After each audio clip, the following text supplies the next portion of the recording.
So there's one big hallmark of all negotiation, especially in this job market in veterinary medicine: everything is negotiable.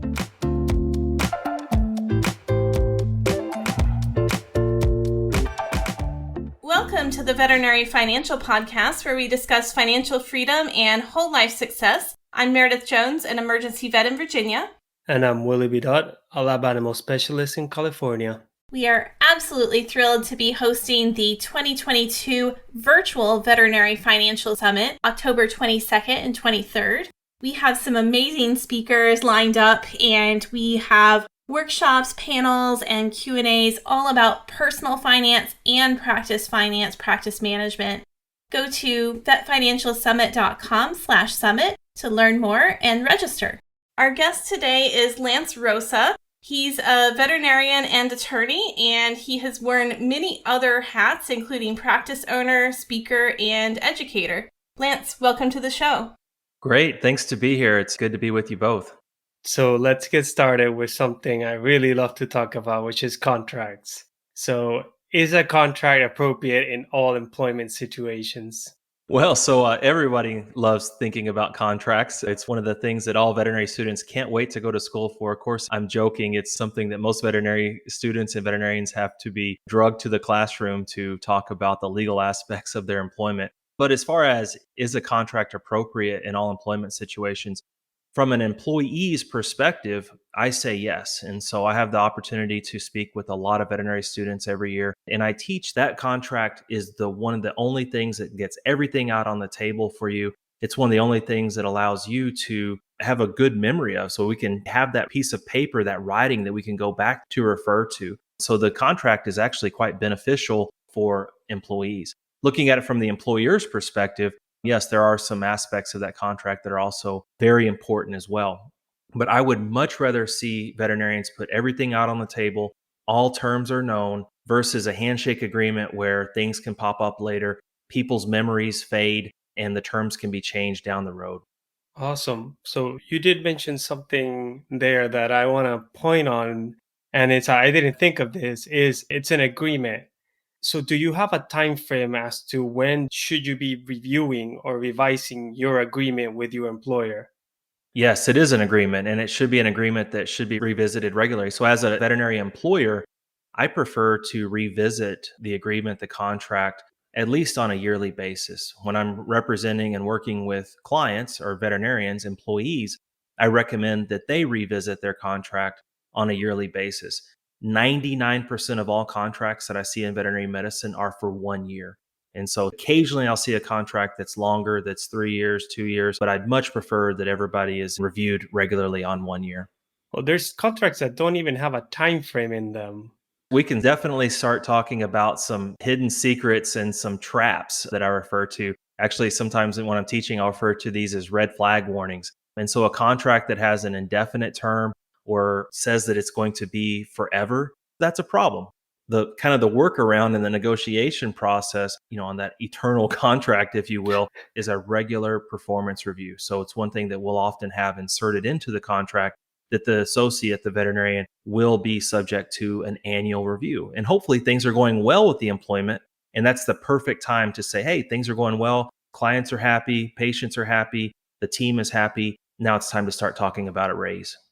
Mm-hmm. And that's the fear, is if you don't get an annual review, if you don't review your contract, you're stuck in pre-inflationary compensation. I'm sure you've talked a lot about inflation here lately, and that's something that's hitting everyone, including veterinarians. We might have a few blogs talking about inflation. Yeah, absolutely. Certainly, inflation hits you harder if you're a veterinarian who's being paid as a salary employee versus if you're on ProSal, depending on how you look at it and depending on where the economy is. And so we get a lot of questions about ProSal.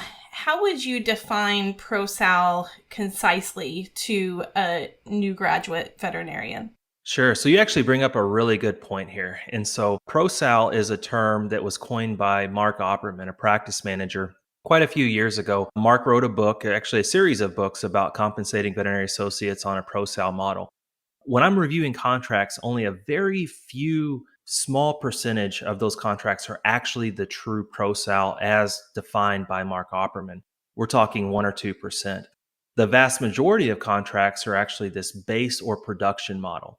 Now, I think ProSal has a very ubiquitous term in the veterinary profession because it's easier to write, it's easier to say, it has less syllables than base or production. That's quite a mouthful. So when I'm explaining compensation models to associates, I think of three. I think of the base or production compensation model, which the definition is, and we kind of go back to the legal writing on that.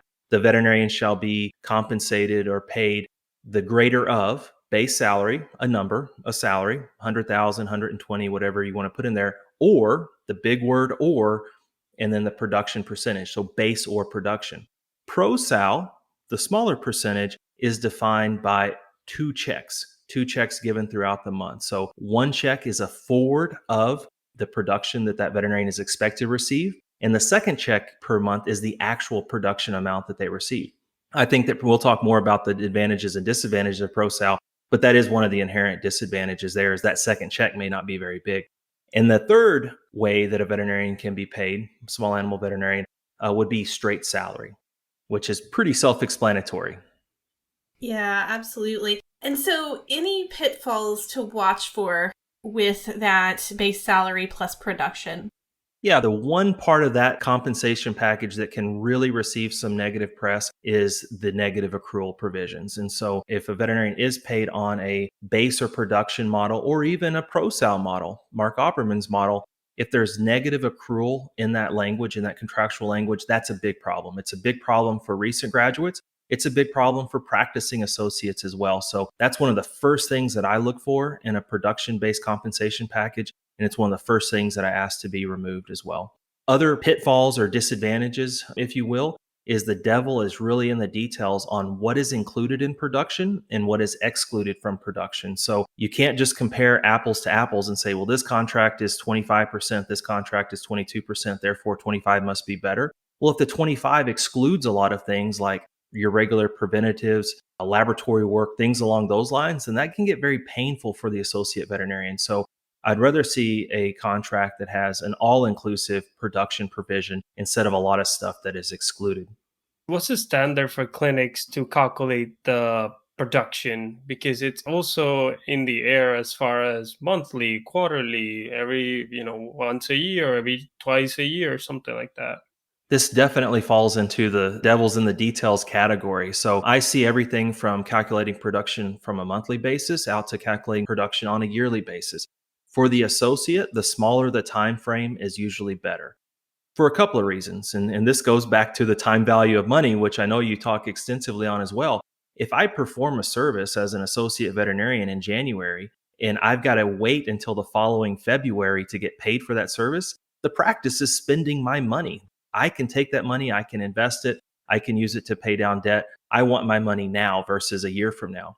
But also, too, the longer the time frame, then we start to get into the law of averages, essentially. So the high months are averaged in with the low months. And typically speaking, those low months, when averaged in, will offset that compensation downward. So I'd rather be paid for the production that I do immediately. So if January, July is a good month, I get paid the following month, and it's not averaged in with lower months as well. So as far as the standard, what you ask, the standard is definitely in the monthly to quarterly. Now we'll talk a little bit about corporate practices. Corporate practices love to pay production compensation on a quarterly basis. That's how they run their numbers. That's how they think about their business. They think that the month has too many ups and downs. Most private practices that I see do tend to pay on the monthly schedule. Okay, so going back to negative accrual, there are a couple of misconceptions that I see out there about negative accrual. And so I wanted to see if we could pick your brain about those things a little bit. So first I'll ask what might be an easy question. Is there any advantage to ever being on negative accrual? Well, the only advantage that I can think of is if the production percentage is incredibly high and the veterinarian is very sure that they can meet their production threshold on a month in and month out basis. And that would usually be an experienced veterinarian that's in a very solid practice setting with a very solid and stable team around them. And then they may be able to use negative accrual to negotiate for a higher percentage. Because what negative accrual is doing is shifting some of the risk of a bad month from the practice, from the employer to the employee. So if you take on more risk as an individual, you should be compensated by higher benefit. It's when veterinarians take on that risk and that are not compensated with any sort of benefit, that's where the problem really lies. And so it would be a very narrow indication that I would actually ever say, yes, we should negotiate for negative accrual. And the dollars would really have to be there before I say yes. Okay. And then the other thing that I see commonly as an argument against negative accrual, but I don't actually see this in contracts and in practice very often. I think I've had one story of this happening is there's a misconception out there that if you're on negative accrual and you have a bad month, you're going to actually owe the practice money and have to actually write them a check. Is that true? Oh, thank you for asking that. That's the most common misconception that I hear as well. In a true negative accrual setting, that is not the situation. So, negative accrual just means that the negative balance, so if the veterinarian does not meet their production threshold, that negative balance is carried forward or accrued. But the words negative accrual do not mean that there's any sort of payment that goes from the veterinarian to the practice. To effectuate that, we would need a repayment provision. Very, very rarely do I see a negative accrual plus a repayment provision. And when a practice does that, and we're talking like 1 or 2% of the contracts that I see have the combination of both. And when a practice does that, really what they're doing is they're trying to pay on straight production, but they're hiding it through a series of legal maneuvers that goes from base of production to negative accrual through a repayment provision. So it's a multi-step process to actually get there. But the words negative accrual, again, just to clarify, do not mean that you're going to pay the practice anything if you don't meet your production threshold.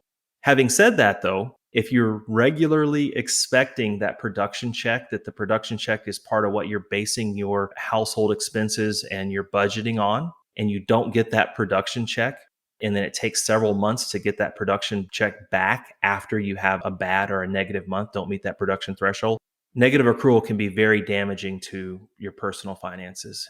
And also negative accrual can be very damaging to your psyche, to, am I practicing well? Why can't I meet my production threshold? Why am I not receiving a production check? It can carry an emotional toll as well. And for those reasons, I really dislike negative accrual. Mm-hmm. We've already said it once. We've got to talk about the corporates every now and then because there's a lot of employers out there that are quote unquote corporate employers. Corporate practices love negative accrual. They almost always lead with negative accrual when they present a contract to an associate. Yeah, and have you seen veterinarians have success in negotiating out a negative accrual in a corporate contract?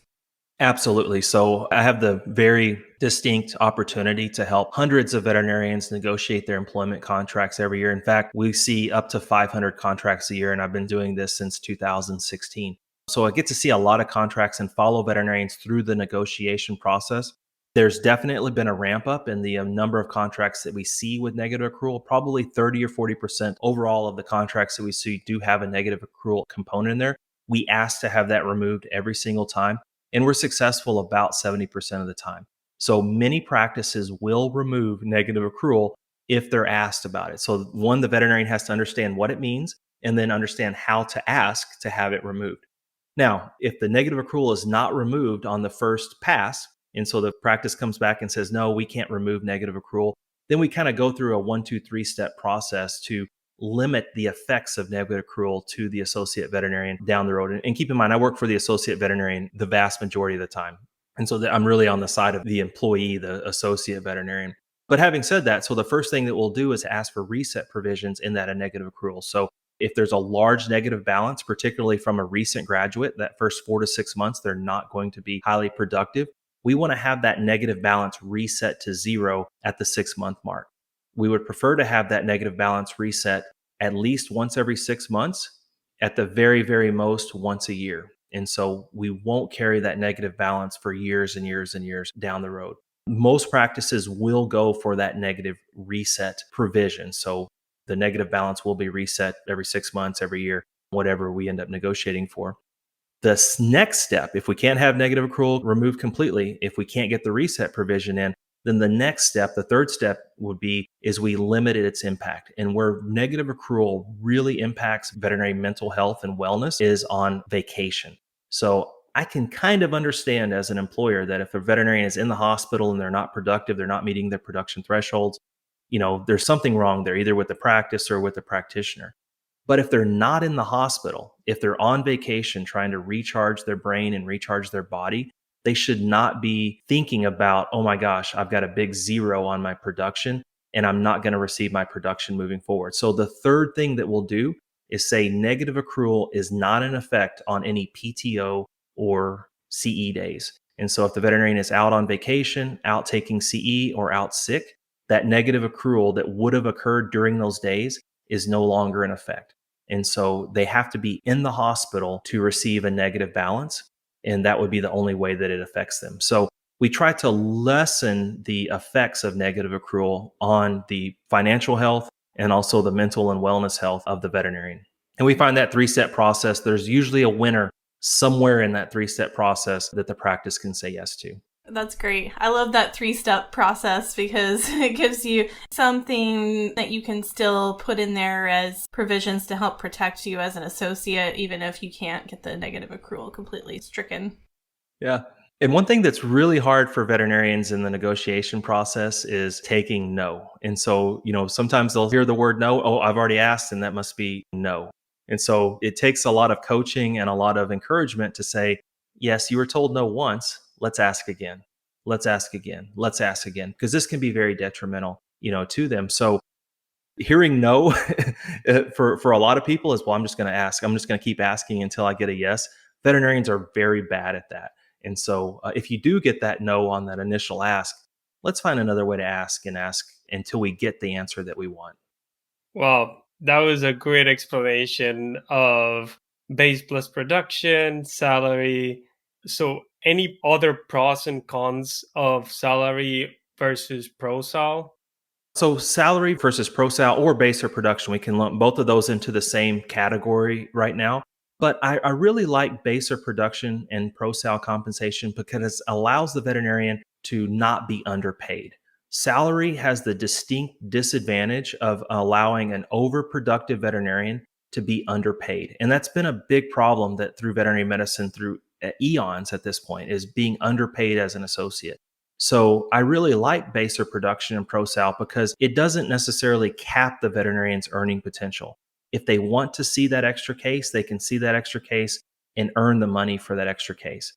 It provides a safety net. Base or production provides a safety net. I can set my personal expenses. I can set my budget to that safety net. And then anything that I receive for production, I can use for savings. I can use for emergency fund. I can use to pay down debt. That's like icing on the cake. It's a bonus. It literally is a bonus. So having the combination of both of those is very important for me.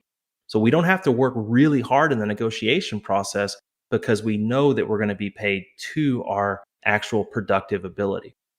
There's another big misconception that we need to talk about with base or production compensation, or any production-based compensation for that matter. So whether it be ProSal, straight production, or base or production models.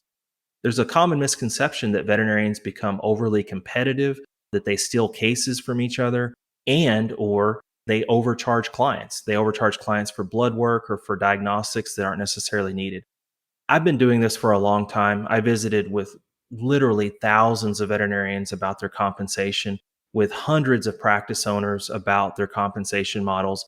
And I can think of one or two examples of veterinarians truly acting badly, that are truly stealing cases from each other to earn more production, or truly marking things up or overly charging clients. It's very rare that veterinarians actually engage in that type of behavior. So a lot of practice owners, a lot of people in the field will say, we shouldn't pay on production because it encourages these behaviors.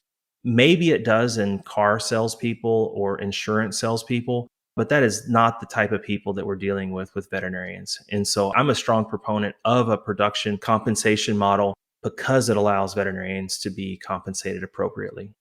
Yeah, I agree with you. And I'm glad you brought that up because that is one of the more common misconceptions out there.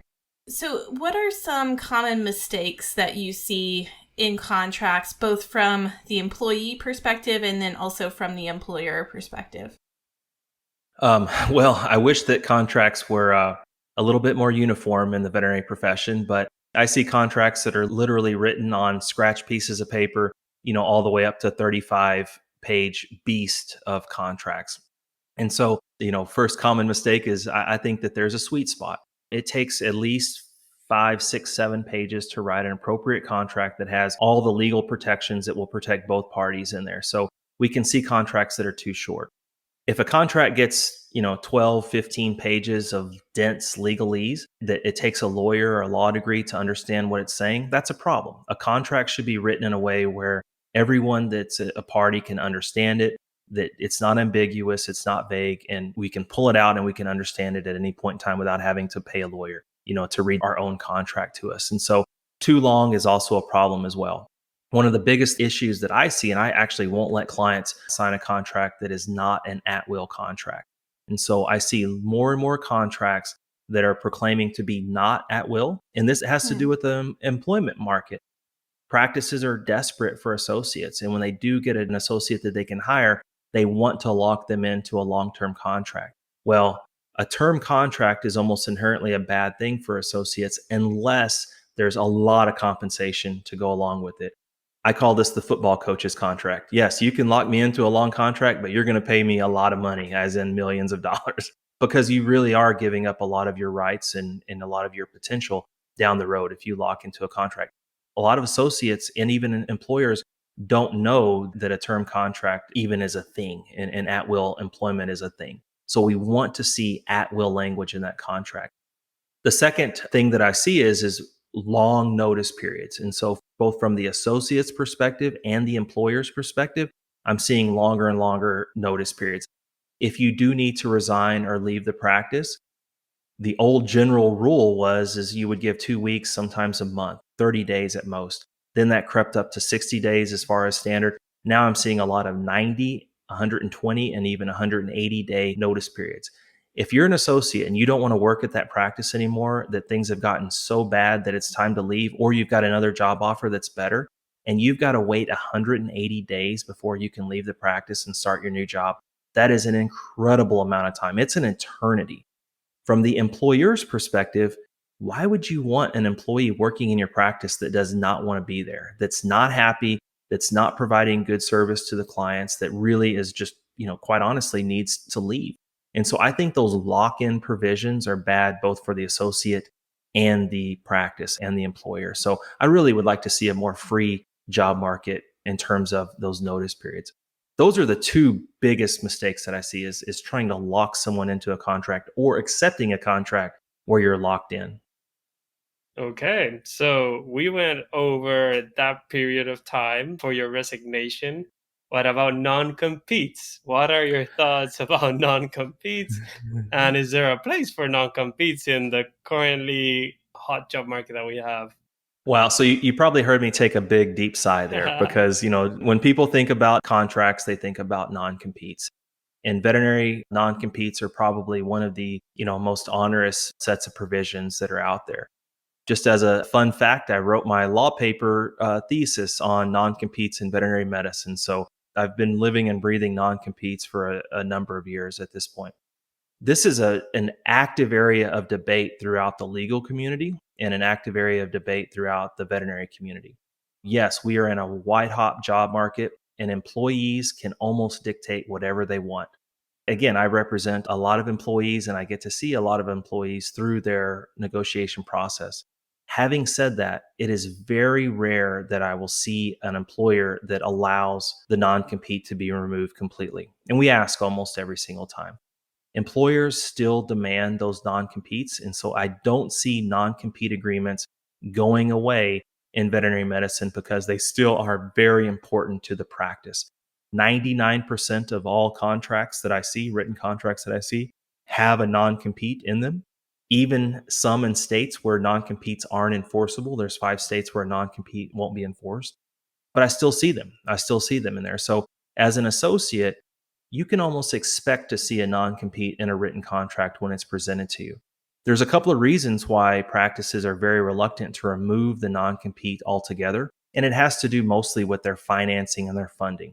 So private practice owners, the value of their practice, this very valuable asset, oftentimes is dictated by the goodwill and the ability to retain veterinarians or at least exclude veterinarians from practicing in that area. A lot of the corporate practices that have private equity money, they have contingent strings on their money that actually requires non-compete agreements as well. So I get these responses when I ask to have non-competes removed from contracts. They say, we hear you, but we can't. We would lose our funding if we did this on a large scale. And so again, they're not going away because the money that fuels practices depend on those non-competes. So as an associate, we've got to start thinking about what are ways that we can work within that non-compete agreement and make it work for us. And so what we teach and what we do in real life is we talk about there are 3 things that we can limit the impact of that non-compete on us down the road. There's 3 points that we can negotiate. And the first thing is we can negotiate the air mile radius. And so if the air mile radius that's presented is 15 miles, then we really need to be looking at Google Maps and right click and measure the distance from practice A to competitive practices and say, okay, there's a really good practice that's at 12 miles or 11.8 miles. Let's get that non-compete to say 11.5 miles. Let's get it to say 10 miles.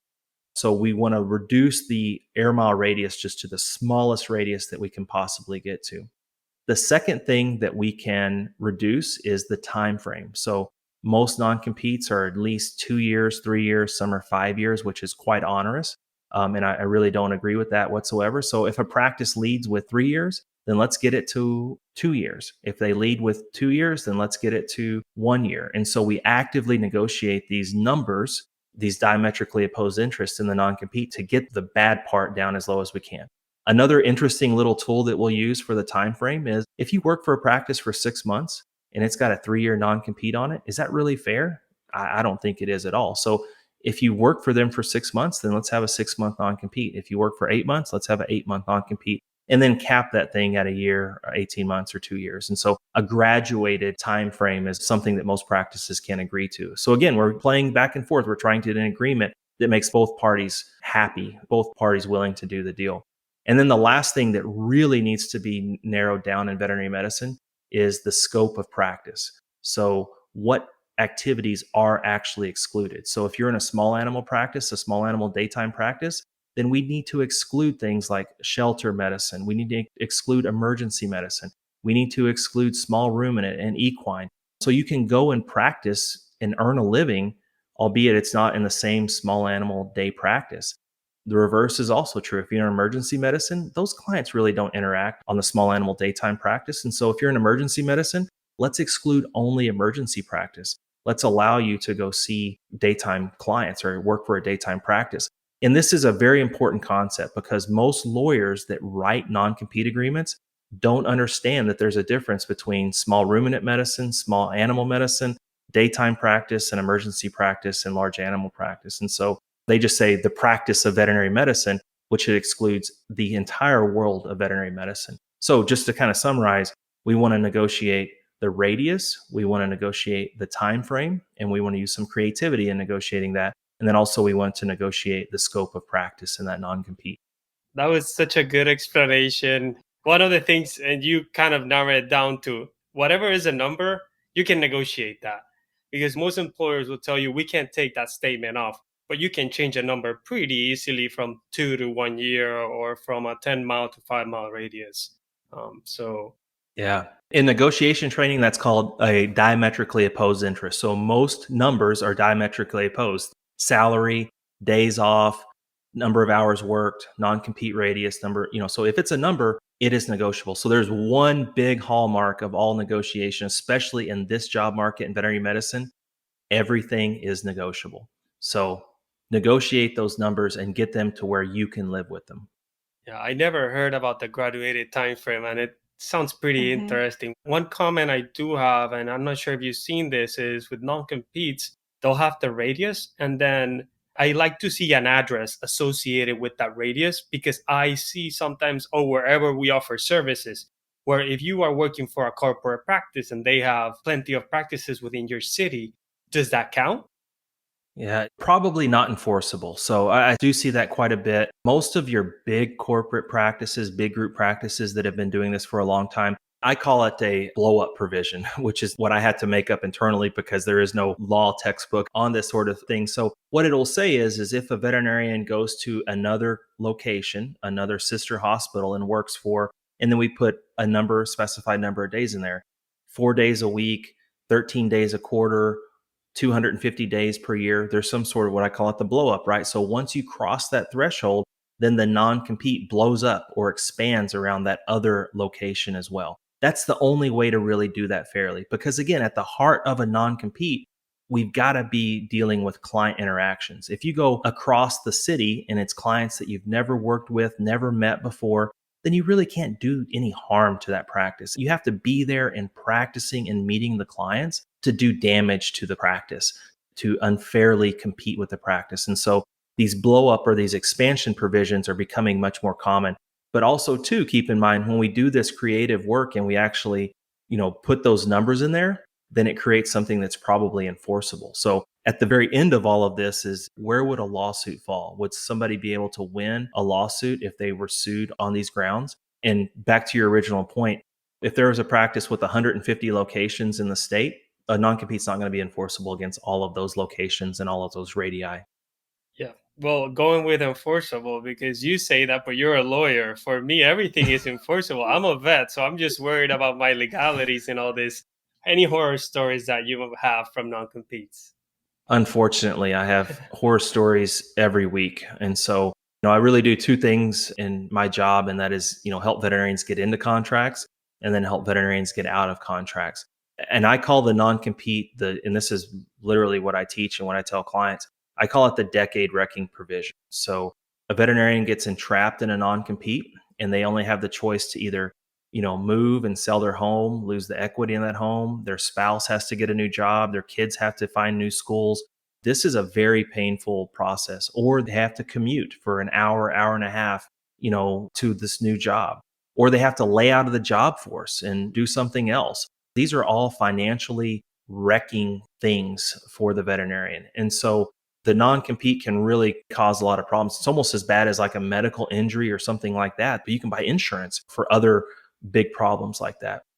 So having said all of that, the non-compete should be entered into and only with eyes wide open, what damage could be done to me, what damage could be done to my future self.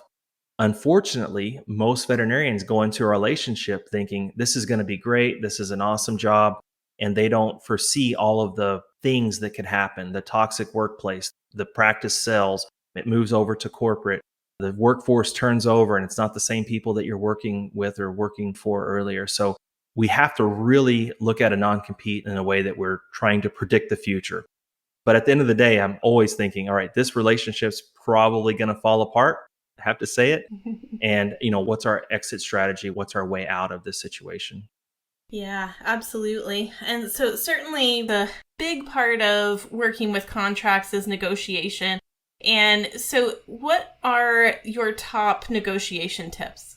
So the negotiation really should be based around a relationship-based negotiation. So I don't even like the word negotiation. Negotiation puts a negative connotation in most people's minds. If you say, I'm going to negotiate with you, well, that means you're going to give something up for me to get me to say yes. And so one of the biggest tips that I see, or what I would say is let's remove the word negotiate from our vocabulary completely. Getting started is the hardest part. And so instead of asking, can we negotiate? Is this offer negotiable? I need these other things. I would say something like, can we meet and discuss the offer? There's some ideas that I'd like to throw at you. And so we want that other party to come to the table in a proactive and an optimistic state of mind, not a negative state of mind. Okay, this person's going to ask for a bunch of other stuff. The second big tip that I have is we really want to focus on the relationship and the shared and complementary interests around the relationship. So if the practice is looking to grow and grow clients, if the practice is looking to expand customer service offerings or do a great job with clients, if the practice is looking to provide best medicine, those are the things that we should be talking about first. From the associate's perspective, talk about, I love offering that next level of diagnostics. I love working with clients. I love making sure that cases are worked up completely. These are the things that practice owners want to hear. So we start to share and align our interests instead of opening with something, as we talked about earlier, diametrically opposed, that's controversial. You don't want the first thing out of your mouth is, I need more money. Well, the practice is going to say, well, what's in it for me? And so we got to talk about all of the good things. Let's kind of change gears here and talk about, I don't know if you've bought a used car, a new car here lately, but if you go to a car dealer and you ask, hey, what's the price on this vehicle? They say, hey, did you look at this one? It's got alloy wheels. It's got leather tires. Did you see how nice the radio is? They talk about all the good things, and then they say the price. That's kind of the shared and complementary interest approach. You don't open with the price. You should talk about all the good things that are going to occur first. So focus on those shared and complementary interests would be advice number 2. The third point of advice is to do your research. And so veterinarians and people that manage veterinary practices are creatures of science and data. And so we want to avoid statements like, I feel like I deserve $120,000 or I want. Those don't do anything to the practice at all. That's not, that doesn't move them at all.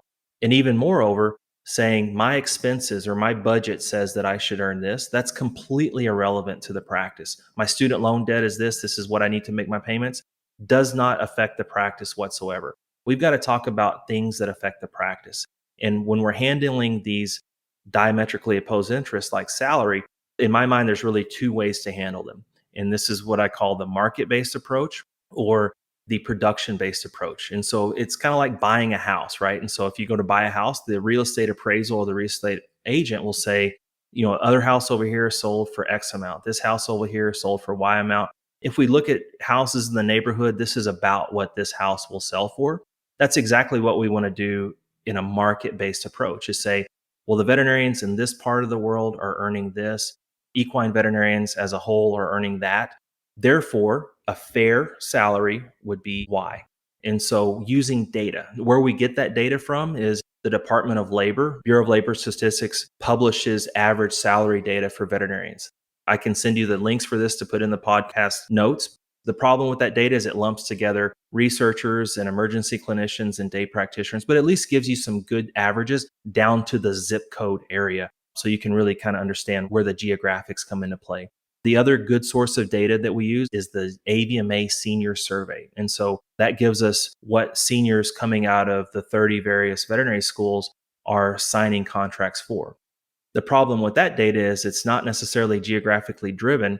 And secondly, it only pertains to first-year associates. But those first-year associates tend to set the salaries for other associates. So one of the worst things that I see is an associate that's been out for 5, 6, 7, 8 years, and they're earning less than a first-year associate because they haven't done the research. So that older associate can go and say, look, seniors coming out of the local veterinary college on average are earning X. I have 6 years of experience, therefore I should earn Y. And so that hard data is what speaks to employers and practice owners and corporate practices for that matter, not the I feels, I wants. And so those are the 3 things that I really lean on: is lean on data. When you're in the negotiation, focus on those shared and complementary interests and focus on the relationship. It's excellent advice. I'm a researcher myself, so I love that advice. And again, like you mentioned, there's resources. One additional one, it's mostly for relief veterinarians, but still you can look at it and have an idea. So we actually interviewed Cindy Trice recently from Relief Rover, and they just posted a kind of per hourly salary survey per state. So like you mentioned, unfortunately, the AVMA, it has a calculator that you can put your state. But again, I live in California. I could live in the middle of nowhere, California. I could live near LA, though that is a very different cost of living. So certainly salaries will vary. Yeah. And I mean, you notice that I actually didn't say the AVMA salary calculator. I find it to be that far off that I actually don't even recommend it as a resource. I prefer the senior survey data and the Bureau of Labor Statistics quite a bit more. So with that said, any tips for new grads when they're negotiating or discussing, whatever word you want to use, when they are working on their first contract? Yeah. So the things that I can say is, number 1, take this seriously. When veterinarians negotiate or discuss, or however we want to say the word, if we want to remove that from our vocabulary, take it seriously, because we're talking $20,000, $30,000 swings. And you both know, when it comes to disposable income at this point, this is savings. This is the stuff that is going to retirement accounts. This is your emergency fund. This is extremely important income. We can see big differences in people that actually do their research and negotiate versus not. So number 1, know your worth, do the research. And number 2, just simply ask for it. And so veterinarians typically are so anti adversarial that they don't want to even ask for it. But at that point, and this is where I really lean on some of the work of Sheryl Sandberg and other writings like Harvard Business Review's Negotiation Center, they really spend a lot of time talking about building yourself up and being able to ask for that. And I think that one of the tips that I've picked up is to use a proxy. And this actually comes from a negotiation strategy for women, but it also works really well for men as well, is don't necessarily think about yourself. Women and men, veterinarians for that matter, typically do a bad job of putting themselves first. Think about your spouse, think about your kids, think about your future kids, think about your pets, think about your grandparents, your parents. They're the ones that help you get into veterinary school, and they're the ones that are going to depend on that extra income. They want you to be able to go visit them when they're sick. They may need you to help buy long-term care insurance. They are the ones that will benefit from that little bit of extra income. So put them in your shoes.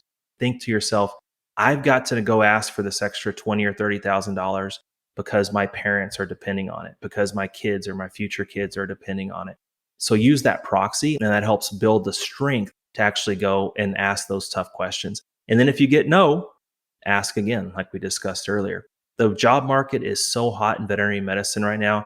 It is very rare that I see a veterinarian's offer get turned down. In fact, in all the experience that I've had, I've only had one offer get pulled from a veterinarian that tried to negotiate. And so what I mean is the veterinarian asked for more money and they said, no, we're going to rescind the offer. One time in thousands of negotiations. And so the worst, the fear, everyone's fear of, hey, I'm going to lose my job if I ask for more money. It's really an unfounded fear. It's not a real fear in veterinary medicine. At the very least, you can still take the job for what they've originally offered it to you for. All right. That's really good advice. Yeah. I'm speechless. Yeah, because that's the thing that people are most afraid of. And I've heard more stories when it's some other type of work, like non-clinical work, that happening. But for clinical work, yeah, especially in this job market, it's got to be unheard of.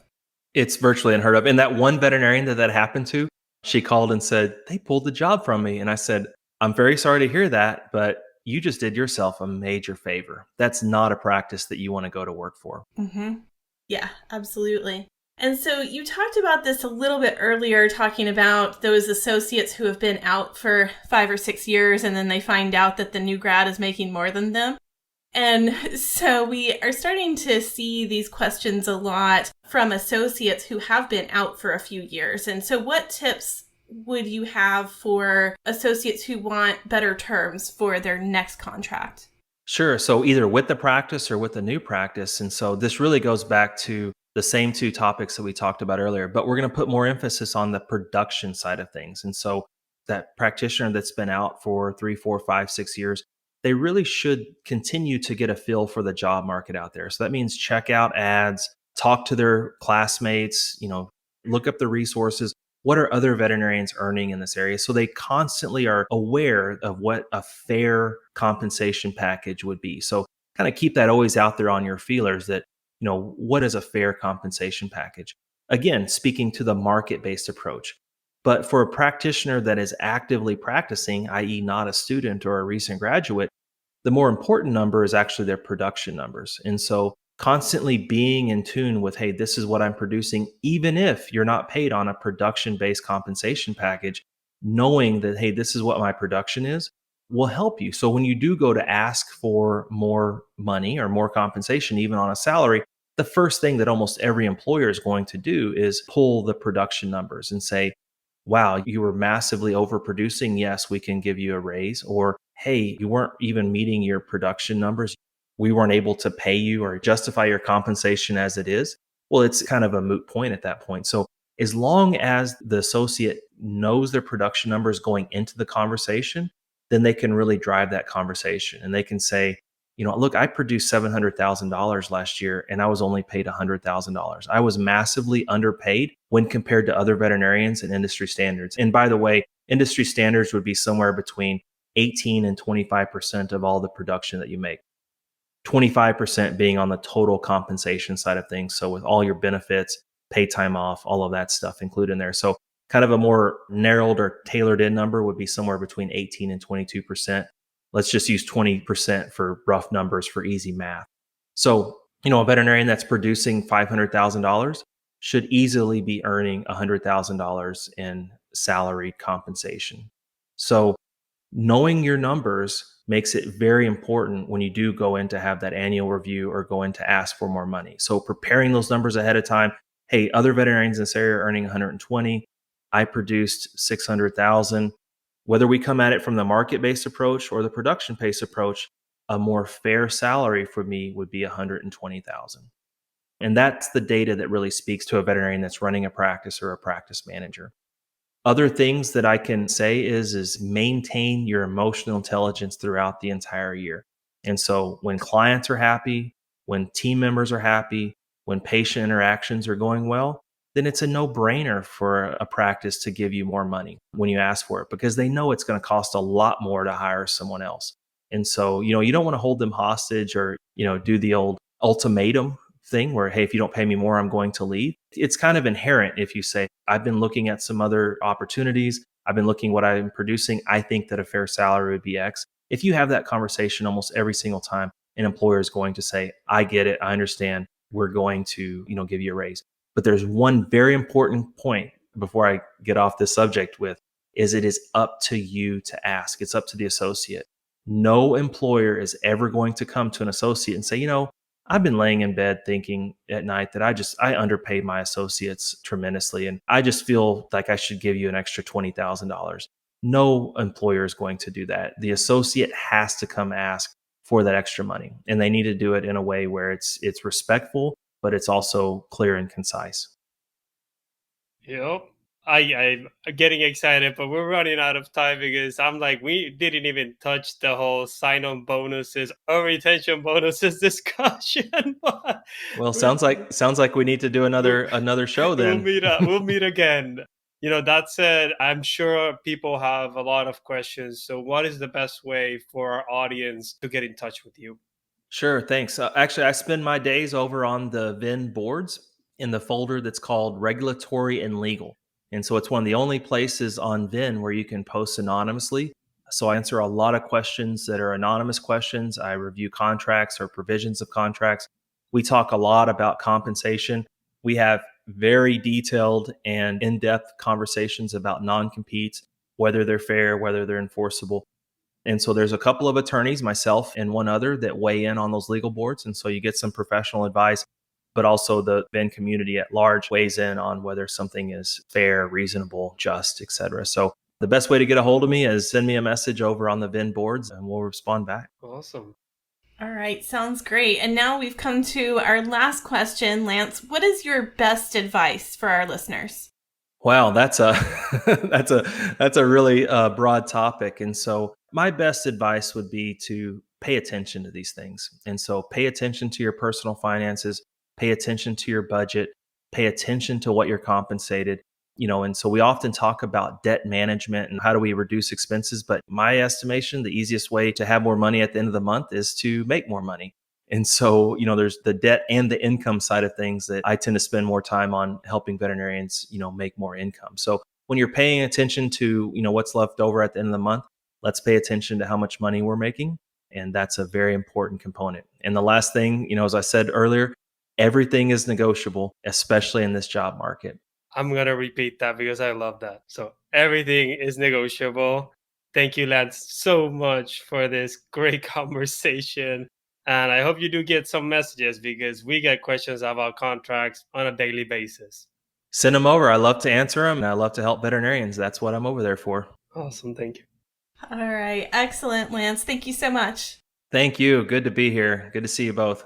If you'd like to learn more about contracts, we have 2 panel discussions coming up at the virtual Veterinary Financial Summit, which is October 22nd and 23rd of 2022.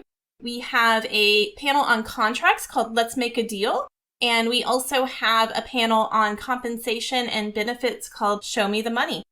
Go to vetfinancialsummit.com/summit to sign up. Until next time, take care and continue your path to financial success.